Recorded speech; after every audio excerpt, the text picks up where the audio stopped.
आज वैशाख 21 गते चाहिँ हाम्रो साइली दिदीको छोरा अविनाश राईको चाहिँ बर्थडे हो। ऊ चाहिँ आजदेखि 14 वर्ष पुरा पुगेर 15 लागिरहेको छ र यही अवसरमा चाहिँ हामीले च्वाचेको मासुलाई यसरी रेडी गर्दैछौँ। यो चाहिँ हाम्रो च्वाचेको मासु हो। यसको साथसाथै हामीले कुखुराको मासु पनि रेडी गरिरहेका छौँ। अनि मैले चाहिँ आलु बोडीको सब्जीलाई पनि यसरी रेडी गर्दैछु।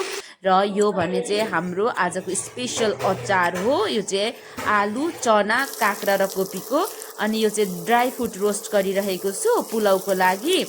अनि त्यस पछाडि भने चाहिँ मैले टक्क एउटा भाँडा बसालेर यसमा मजाले घिउ हालेको छु, मस्त घिउ हालेको छु। मलाई घिउ हालेको पुलाउ एकदमै मनपर्छ।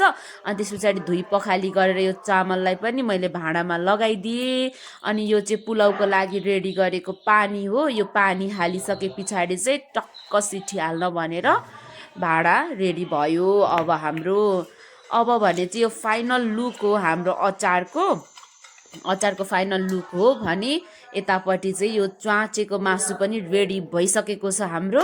यस्तो हेर्नुहोस् कसलाई मनपर्छ च्वाचेको मासु, मलाई चाहिँ एकदमै मनपर्छ, म च्वाचे लभर हो। अनि त्यसको साथसाथै यो चाहिँ आलु बोडीको सब्जी हो। यो आलु बोडीको सब्जी रहेको छ र यो कुखुराको मासुको फाइनल लुक हो। यो चाहिँ कुखुराको मासु रहेको छ, हेर्नुहोस् मेरो। अनि यो भने चाहिँ पुलाउको फाइनल लुक हो। पुलाउ चाहिँ यसरी आजको दिनमा रेडी भएको छ। अब भने चाहिँ हामी बर्थडे मनाउनतर्फ लागिरहेको छौँ। एकदमै लजाइरहेको छ भाइ चाहिँ यसरी। अनि हामी चाहिँ कसैलाई बोलाएको थिएनौँ नि त, हाम्रो डेमालाई मात्रै बोलाएको थियौँ।